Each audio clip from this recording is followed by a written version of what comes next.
अपने बीमार पिता और आरजेडी के सुप्रीमो लालू प्रसाद यादव को रांची से रिम्स लेकर दिल्ली एम्स पहुंचाने के बाद नेता प्रतिपक्ष तेजस्वी यादव पटना लौट आए हैं। पटना लौट आने के बाद उन्होंने लालू यादव की तबीयत में सुधार नहीं हो रहा है, इसकी जानकारी दी है।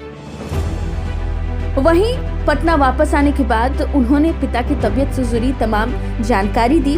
साथ ही साथ बीते दिनों जिस तरीके से दिल्ली में, बता दें आपको कि किसानों ने प्रदर्शन किया, जिस तरीके से उग्र प्रदर्शन किया और कई पुलिस वालों को घायल स्थिति में भी पाया गया, जिसके बाद से अब किसानों के समर्थन में तेजस्वी यादव मानव श्रृंखला बनाने जा रहे हैं, इसकी उन्होंने जानकारी दी है।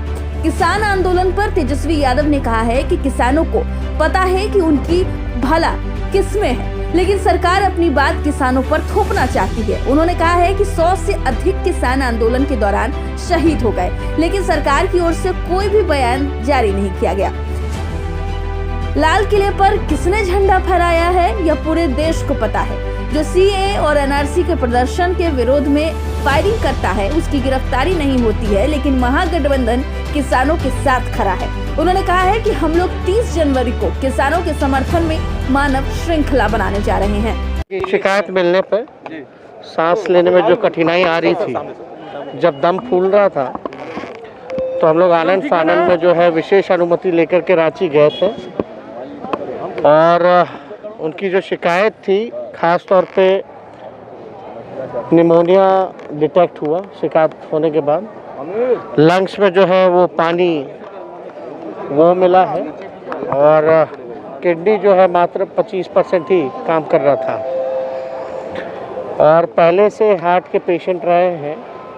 ब्लड टेस्ट वगैरह कराने के बाद जो है जो रिपोर्ट उतना सेटिस्फैक्शन रिपोर्ट नहीं आया था, इसलिए वहाँ के रिम्स के डॉक्टरों ने दिल्ली की लिए जो है रिकमेंडेशन दिया गया था, क्योंकि किडनी विडनी के जो है इलाज वगैरह वहाँ स्पष्ट रूप से हो नहीं पाता है। जो बेहतर इलाज एम्स दिल्ली में होता है और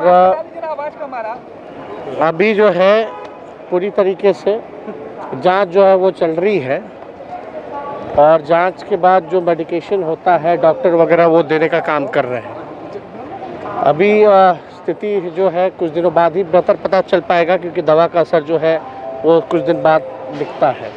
लेकिन ये उम्र होने के बाद एक जो लॉन्ग टर्म जो प्रॉब्लम है ये तो रहेगा ही, क्योंकि हार्ट के पेशेंट रहे हैं, किडनी का फंक्शन है। अभी सबसे इम्पोर्टेंट जो है वो देखा जा रहा है कि कहीं ना कहीं से जो ब्लड क्लॉटिंग की जो समस्या आए बॉडी में, उसको प्रिवेंट किया जाए।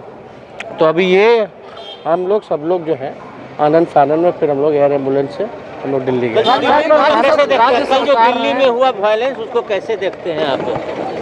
देखिए, लगातार कई महीनों से किसान जो हैं वो आंदोलन कर रहे हैं और किसान जानते हैं कि उनका भला किसमें है।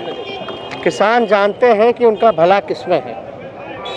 सरकार के लोगों से लगातार वार्ता चल रही है, लेकिन कोई नतीजा नहीं निकल रहा है। एक तरीके से साफ तौर पे ये दर्शाता है कि सरकार जो है अपनी बातें थोपना चाहती है उन किसानों पर जो देश को अन्न देने का काम करता है, जो अन्नदाता है। अगर किसान नहीं चाहते हैं वो कानून, तो सरकार को वापस ले लेना चाहिए, ये होना ही नहीं चाहिए। और जहाँ तक वायलेंस की बात है, आपने भी देखा होगा इतने दिनों से किसान आंदोलन कर रहे हैं, कहीं कुछ भी आपको खबरें नहीं आई। लगभग 100 से ज़्यादा किसान जो है वो शहीद हो गए, लेकिन सरकार द्वारा एक ट्वीट भी नहीं किया गया। और लगातार आप देखिएगा, चाहे सीए हो, एनआरसी हो, इस तरह का कानून थोपा जा रहा है। लेकिन जो घटना हुई लाल किले पे, अगर हम कहें तो सारा देश जानता है कि लाल किला पे झंडा जिसने फहराया उसके ताल्लुकात किससे हैं। तो हमको इस पे ज़्यादा टिप्पणी नहीं कहना। कई किसान संगठनों ने स्पष्ट रूप से कहा है कि इसमें उनकी कोई भूमिका नहीं है और ये कैसे हुआ, क्यों हुआ, यह जांच का विषय है। आश्चर्य है ना कि जो सीए एनआरसी में जो गोली चलाता है वो नहीं पकड़ा जाता है। अब तक जिसने फहराया भी झंडा, वो क्यों नहीं पकड़ा गया?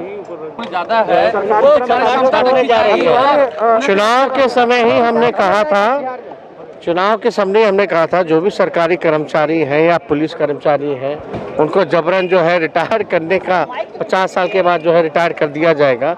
लेकिन हम लोगों ने स्पष्ट तौर पे चुनाव में भी हमने कमिट किया था, अगर हमारी सरकार बनती है तो इनकी जो उम्र जो है, जो रिटायरमेंट का जो अभी फिलहाल जो कानून है वही रहेगा।